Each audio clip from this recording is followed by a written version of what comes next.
kita melihat kegiatan investasi itu minim dengan adanya PSBB. Pembangunan infrastruktur di sektor publik pun terbatasi dengan adanya PSBB. Sehingga sekarang yang penting adalah bagaimana caranya menopang, mendukung daya beli masyarakat, terutama masyarakat kalangan miskin dan buruh pekerja yang baru kena PHK. Dan itu hanya bisa dilakukan oleh pemerintah.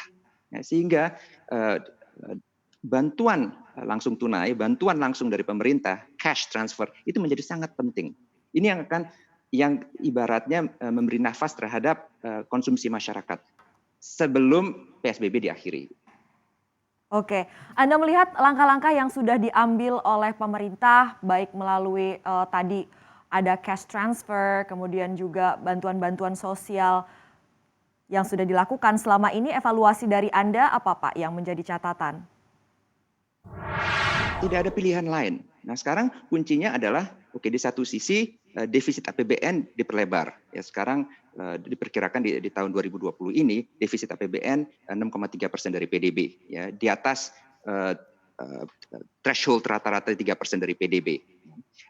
Kalau kita bicara defisit APBN yang tahun 2019 itu di kisaran 300-an triliun, tahun ini diperkirakan 1.000 triliun, ya, naik 3 kali lipat kira-kira. Ya. Nah, tetapi yang tidak kalah pentingnya, bahkan mungkin lebih penting adalah realisasinya.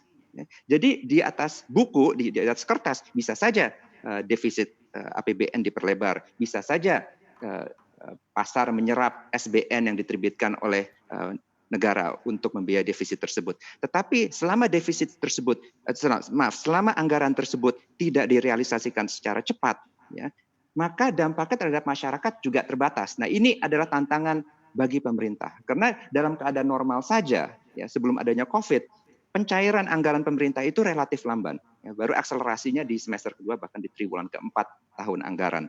Sekarang pemerintah di mancanegara dituntut untuk merealisasikan anggarannya secepat mungkin. Walaupun bagi banyak pejabat pemerintah, risiko menjadi temuan auditor itu menjadi besar. Di sini titik tengahnya seperti apa Pak? Apa yang bisa menjadi kunci atau solusi untuk realisasi anggaran yang lambat tadi tanpa juga kita mengesampingkan efek pencegahan moral hazard gitu Pak? Cash transfers to households. Jadi sekarang yang penting adalah masyarakat mendapatkan bantuan tunai untuk menopang daya beli mereka. Perusahaan pun bisa saja dibantu, ya, supaya mereka tidak melakukan PHK massal. Ya, dan ini dilakukan oleh banyak negara. Memang pada saat ini pembangunan infrastruktur mungkin sedikit dikesampingkan, ya, karena dengan adanya PSBB sehingga fokusnya adalah daya beli masyarakat kalangan miskin dan juga memastikan atau mencoba mempengaruhi sektor korporasi untuk tidak PHK massal. Kuncinya di situ, konsumsi. Bagaimana caranya mendukung konsumsi masyarakat. Dan konsumsi itu menggerakkan kira-kira 55-60% dari PDB di Indonesia.